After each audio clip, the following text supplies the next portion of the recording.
Welcome to Beneath the Wing. Just like air passing over the wing of an aircraft provides lift, the people we meet can also give us lift in life by sharing their stories of strength and success, connecting us all. Beneath the Wing explores the stories of those connected with the Minnesota Air National Guard's 133rd Airlift Wing with a little humor and learning along the way. I'm your host, Wing Command Chief Mark Legvold.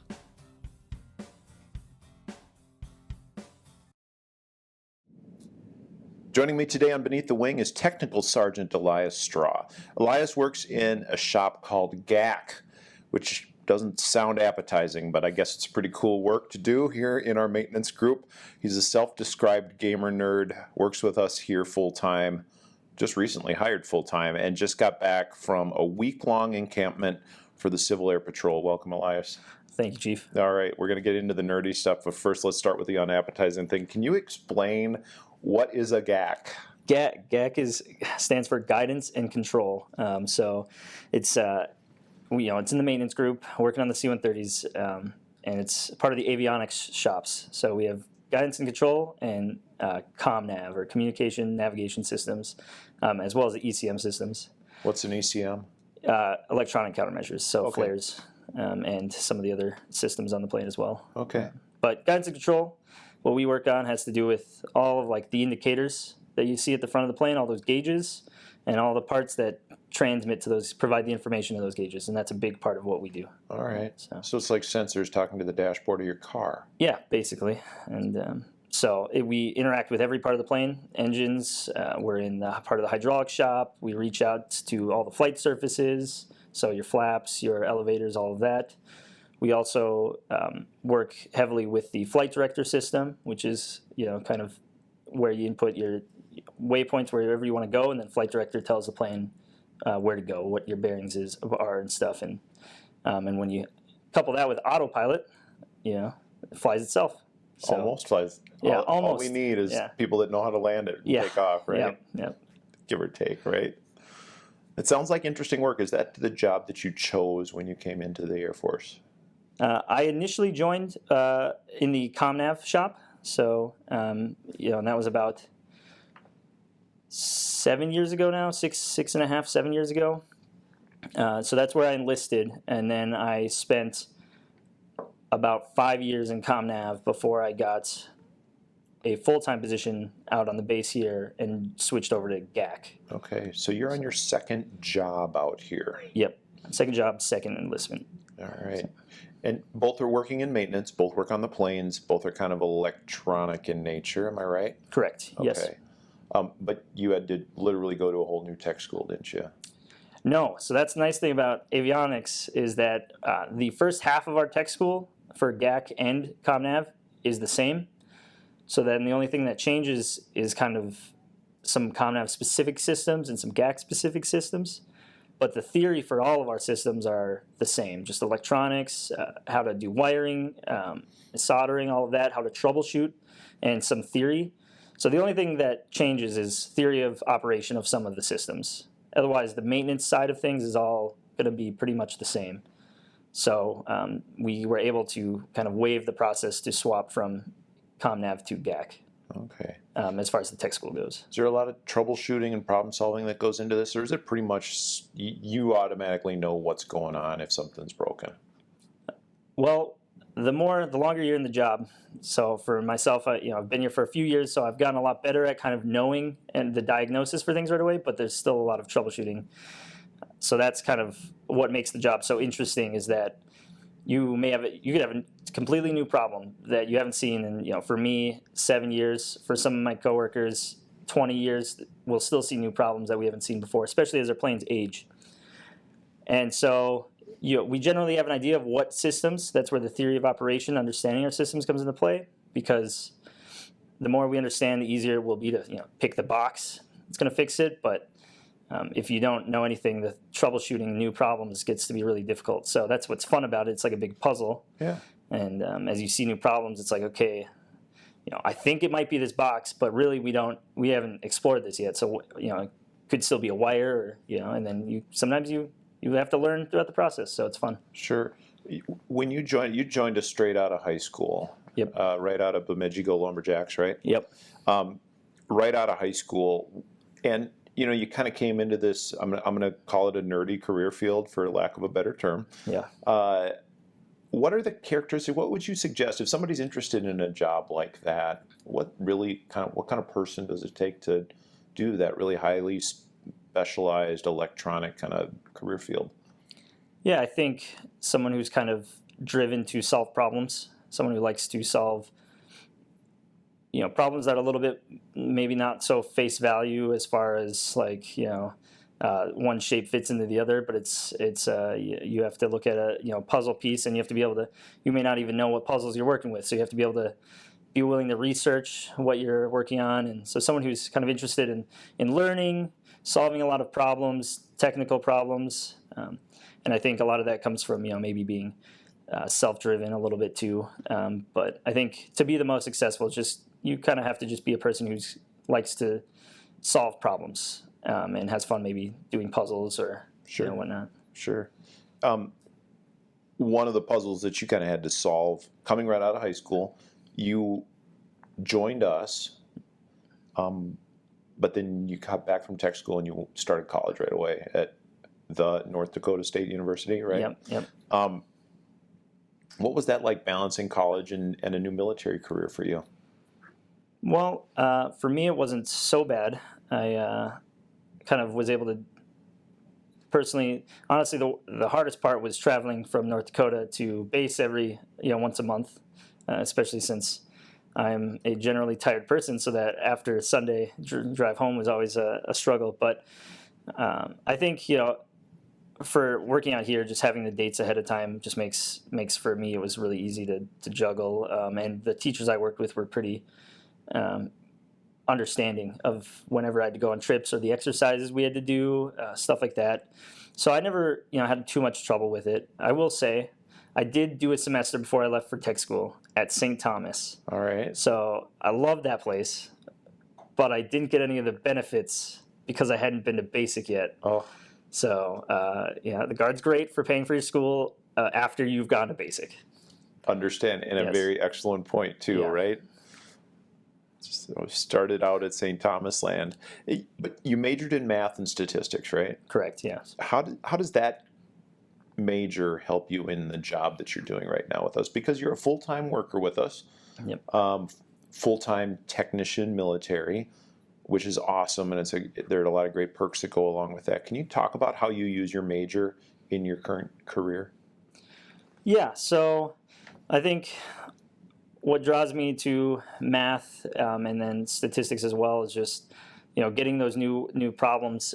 So in college, mathematics degree has a lot of proofs, if you're familiar with those. So that's when you basically, it's less numbers and more writing paragraphs and explaining why, trying to get to the solution of something and proving it so someone else can without a doubt say that's logically occurs, right? So I think the idea of the problem solving that goes into proof writing and mathematics, and as well as the logic side of things, makes kind of problem solving out on the plane kind of goes hand in hand, right? And electricity, as much as I like to think of it as magic and made up, it's still pretty logical. There are certain things that have to happen, from point A to point B. You've got your grounds, all of that, so it will work in a certain way. So then that's kind of if you're missing a piece of that, you can kind of work backwards from that. Sure. And that's a big part of mathematics is working backwards as well from the solution. So, well, let's work a little bit backwards. In fact, let's start at the beginning then. Shift gears just a little bit. How exactly did you come to find us? Because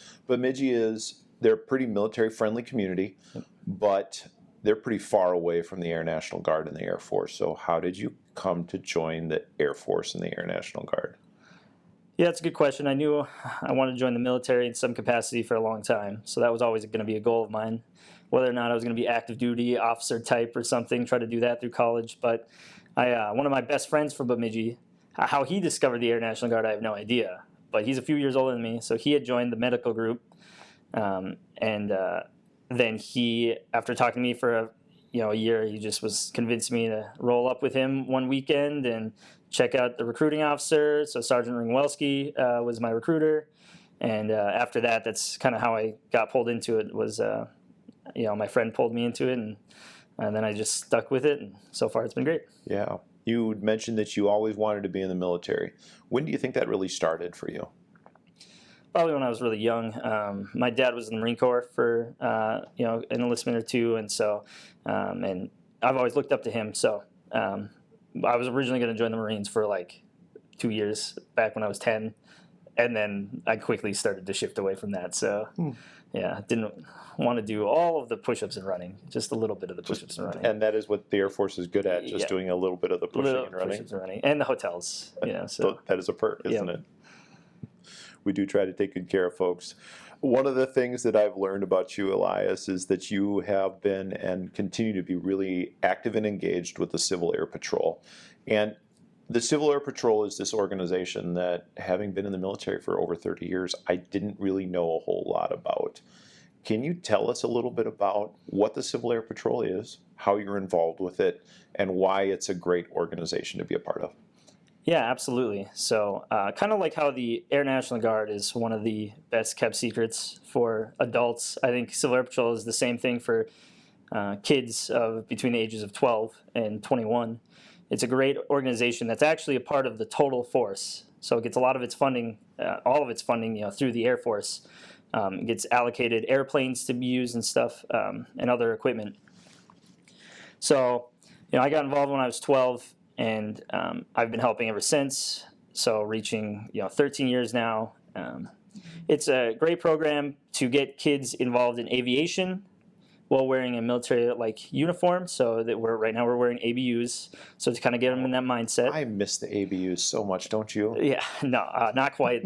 I am so sad every time I'm wearing those, thinking about my OCPs. So, and then so it's got multiple components to it, missions, I should say. So it's got an aerospace education mission, a cadet programs mission, and an emergency services mission. So, aerospace education. This, again, will mostly apply to trying to get the youth involved in flying planes, get them exposed to drones or the cyber side of things. There are opportunities for kids to get their private pilot's license through this program. But the cadet program is really where you get the cadets, and you kind of raise one of the mottos is like raising tomorrow's leaders, out of our youth. So that's kind of the part that I mostly help out with, because I feel like it's really helped me in my career, definitely prepared me for basic training. And then seeing these kids kind of grow from people who, like most teenagers or young adults, struggle to talk in front of a few people, and then they're kind of giving briefings to hundreds of people in the wing, in the Minnesota wing for Civil Air Patrol. And then emergency services is learning survival skills, learning how to track down lost planes or other missing persons. So we will help with real world missions in that sense as they come up, and we're requested to in Minnesota or around the country. Helped with the floodings, down or up in the Red River, or other natural disasters across the country. So that's kind of where that mission comes in. So where there's the cadet programs, we have a need for adults to help out with all of these. So if you're a pilot, you can fly planes for free with the Civil Air Patrol, teaching cadets how to fly. So that's an excellent program. You can be a part of the emergency services, search and rescues, and practicing how how to operate ground crews, ground teams in communication with planes. So there's a lot of really cool opportunities in it for both kids and adults alike. Yeah. And it really is a great leadership development program for youth. And you said that it's for 12 to 21-year-olds, but you're older than 21 now. Yep. And you've been engaged with them, though, since you were the age of 12. What's a role for an adult that's interested in working with that organization? Yeah, so I've changed over to the senior member role, is what it's called. And so for the last 4 years, what I've mostly been helping out with are wing-wide activities, which include like encampment, which is like our summer boot camp, and then some other leadership activities, or helping out with cadet competitions. And that's what I choose to be involved with, because timing is a thing for all volunteers. Other roles that we have, so there's squadrons in every couple of cities, so there's probably 5 or 6 squadrons surrounding just the Twin Cities alone. that you can go to, and they have weekly meetings and they have events, so you can be a part of running those meetings, mentoring cadets, or like I mentioned earlier, flying the planes and helping kind of fulfill the aerospace and emergency services mission, as well as helping out, like I said, in the activities, if you want to just help out with the kids. So there's a few different roles in there. And if you're someone who wants to help out but doesn't maybe want to commit to all those activities, there's plenty of options to help out. We need contract writers. You need people to just kind of help secure fundraising. Sometimes we just need to have an extra senior member there who is willing to help supervise kids for every other activity. So you can do as little or as much as you want because it's a volunteer service program. Sure. And there are weekly meetings with this depending on your location, right? Yep. Awesome. When it comes to working with Civil Air Patrol, what do you consider to be the most rewarding thing for you? I think for me, it's been seeing some, especially now that I'm finally I'm getting to be a part of the mentorship and really kind of step back role. I've seen a lot of kids 15 years old who you can kind of see them try to be in charge at a weekly meeting of making sure they get their call downs to their fellow students or fellow cadets done before the next week meeting, which is might just be calling them hey, uniform of the day is going to be ABUs next week, PTs, whatever. And then 3 years later, they're running an encampment, which is, again, the boot camp for us up at Camp Ripley. We hold it every year. And they are in charge of over 200 cadets and the training for them for a week and fulfilling a schedule that is made that they help work on and help build. And then, so they're not only are they fulfilling that and ensured, we put the responsibility on them to ensure that their staff are trained and that the students' training gets fulfilled. But the whole time, they're talking to other dignitaries who come by, and so they're really representing Civil Air Patrol in such a high light that I think it's just really cool and excellent to see that change. I had the opportunity, and thanks again for the invite to go up and talk with some of the cadets at their encampment. What a great program just to see this growth and development of young men and women working together, learning how to be good leaders, but going through this kind of transformation over the course of a week. It was absolutely amazing thing to watch. Yeah, I think one of the coolest things too in Civil Air Patrol, we harp on no one's getting paid, so there's you need a little bit more of a of a relationship with everyone you're working with, right? You need that leadership, the art and science of getting people to do or getting people to want to do what the things that you assign for them. That is so much more true when no one's even getting paid, because you need them to be on board and buy in to everything. So we talk about servant leadership and getting them, people to respect you because they know you're there for them, not for yourself. So, and we're teaching that to 12-year-olds. Like I said, they're learning just how to not be an individual anymore. But 15-year-olds, that's when we really start teaching them hey, you got to eat last. And you have to want to eat last. You have to want to see everyone be, treated properly before you get, to eat, or, make sure they're taken care of, right? So those are basic concepts we are teaching 15-year-olds. Yeah. And they're fulfilling them better than, a lot of people maybe in the public might, because they probably never even heard of the term. It's impressive to see that young men and women still want to become leaders who lead through influence and relationship rather than what they would originally think of as, I'm going to lead through this position of power. Yep. And just to see that in those young men and women over the course of that week, at the end of the week when I had the opportunity to come up and spend time, absolutely fantastic. So great place to send some young men and women who are interested in becoming leaders. Absolutely. If anyone's interested, you can definitely come find me in the maintenance group and we can chat about, squadrons and opportunities. Elias Straw puts in his own commercial right at the beginning of our commercial break. We're going to take a brief moment. I've been talking with Tech Sergeant Elias Straw from our maintenance group. We're going to take a brief break and hear from one of our recruiters, and then we will be right back. Hey, this is Sergeant Jesse Todd with the 133rd Recruiting Office here. This message goes out to all those in Civil Air Patrol. Speaking of the subject, Don't know if you guys know, but if you are awarded a Billy Mitchell, Amelia Earnhardt, or a Carl Spatz award, you get to actually enlist at a higher rank when you join, the rank of E3, which will set you up for promotions quicker, which get you paid a little bit more. You guys will actually come in a little bit ahead of the game versus those that have not. So coming in, there's all kinds of job selections, from mechanics to engineering to civil engineering to IT to cyber, a huge selection of medical jobs, AFSCs that are available. So you guys have a huge knowledge and heads up versus your peers coming in. So you are the ideal candidate for the Air Guard.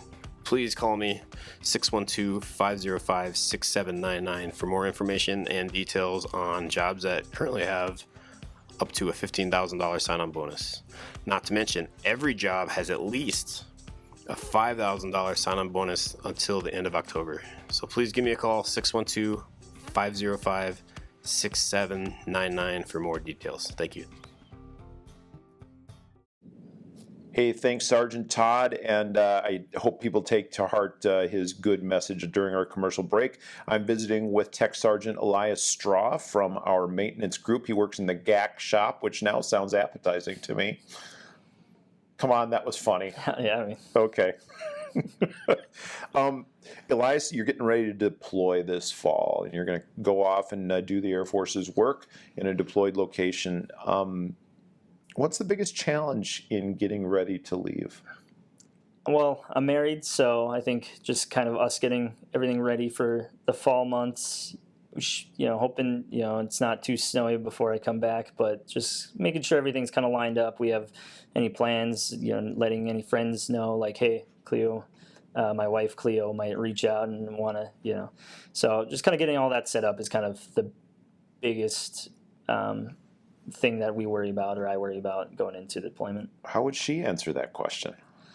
I think she's excited for it either way. She's going to be busy. So, and for her, that's a big part of it on the deployment season. Is like, what am I going to be doing so that I'm not, sitting here, she has her own hobbies, but also, we don't have any kids. We have 2 cats. So, how to stay busy and handle not being able to talk to each other very often. Are the cats going to miss you?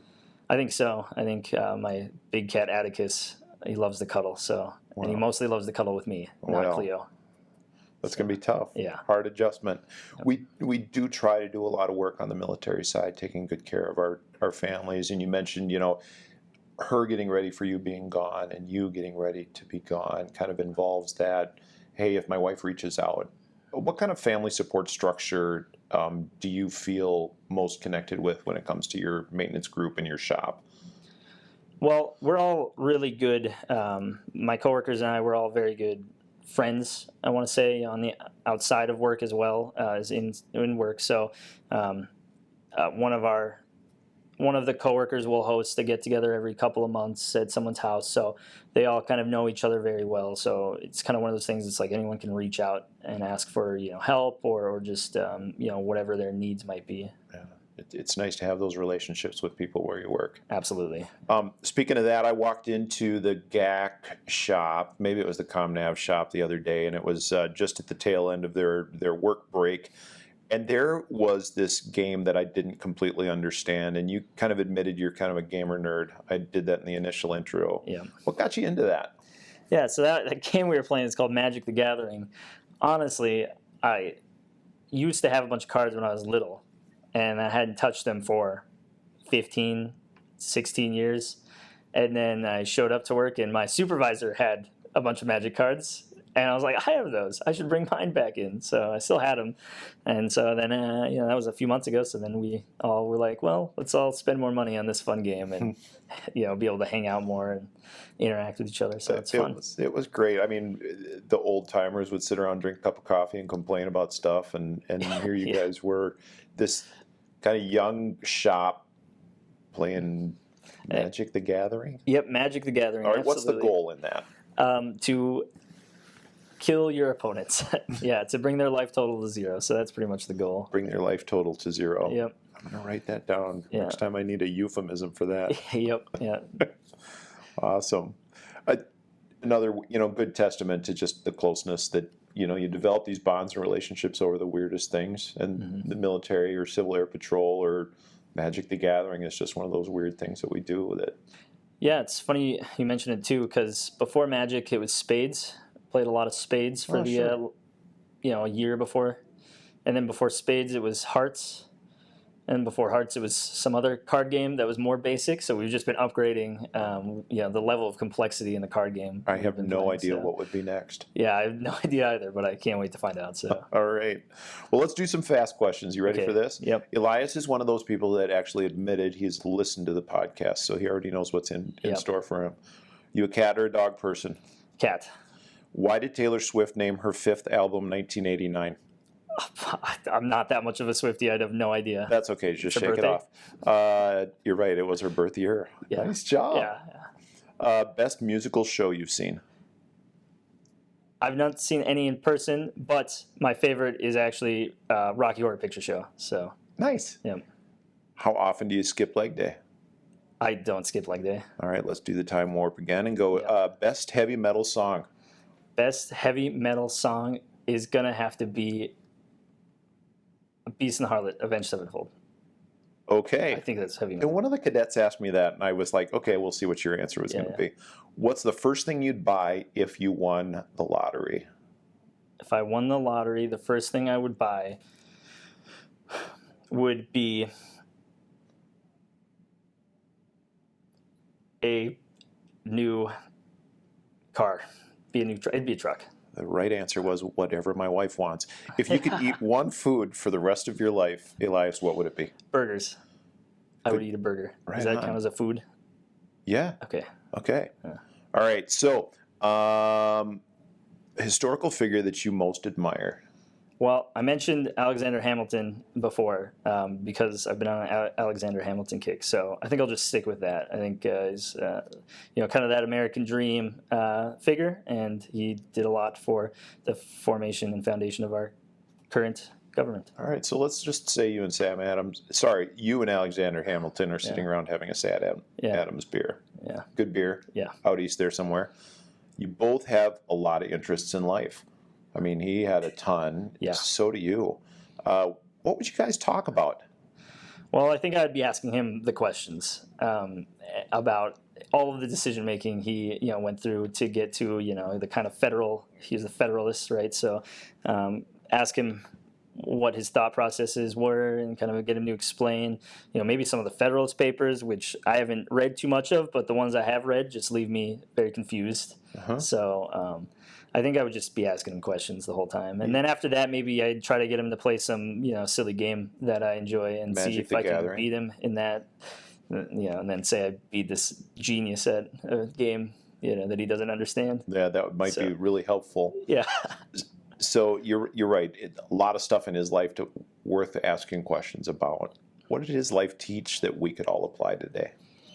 Well, I think one thing that is, preached about a lot for him or is spoken about a lot for him is the fact that he was always learning and was always trying to discover new ways of doing things.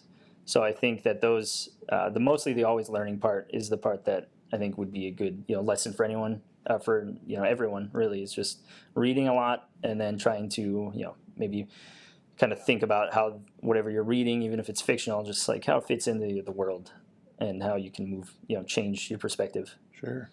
What are you going to learn when you're on deployment?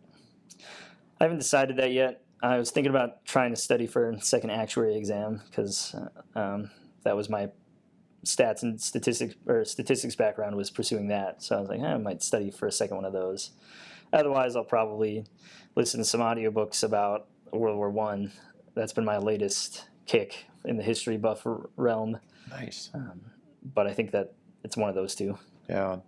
One of the great things about deploying is you kind of get a chance to singularly focus, and sometimes you admitted you're a gym rat. Yes. And I'm sure you're going to do a ton of working out, but also taking the time to develop your mind and be that lifelong learner. Exactly. A good opportunity to do that. So you mentioned World War I. Are you you're kind of on that kick right now? Yes. All Quiet on the Western Front? Great movie. Yeah. Absolutely. And then the Guns of August is what I'm reading through now. It's a very good book about World War One. So, and it just shares a lot of good perspectives and knowledge that a lot of people, if they've only taken a World War One history class in high school, I guarantee you didn't know half of the things that are in this book, because it just talks more about the relationships between a lot of the world leaders at the time, and then gets into the war. So I think that's super interesting. Interesting. Well, Elias, the last thing that I learned about you prior to going on here is, and self-admitted closet Yeah. Yep. Taylor Swift fan. Yes. Did you go to her concert? I did not. Did you I write was the- at encampment during That's the right, concert. you were. But I knew multiple people who didn't have to show up that day. They went to the concert. Well, probably well worth it. Yeah. Over 3 hours worth of performing. Yeah, I was super jealous. But luckily, I got to experience it all through social media. So all my friends went, and so I got a clip of every song, I think, on Instagram Live or whatever. Fantastic. Well, I'm going to try and hit some of these. Our time here is coming to a close. So, Elias, I knew you were trouble when you walked in, but it's been beyond my wildest dreams to have been joined by you. After the style of these questions, I hope there's no bad blood and you can't just stay. I know all too well that it would be 1 step forward and 3 steps back if we had to begin again. And although I try to keep the long story short, it would be a fearless move. Elias Straw, you are Mr. Perfectly Fine, and we're out of the woods for this story of us on Beneath the Wing. Our song is, ready for it? Just breathe. This is me trying. This is the end game. Thanks as always to Jared Smith and Amy Lovegren. Good luck on your deployment, Elias. Thank you, Chief. You'll always find your way back home. Appreciate it. I hope that after this closing, you and everyone else will join me on the next Beneath the Wing. Thanks, Elias. Appreciate it. Thank you very much, Chief.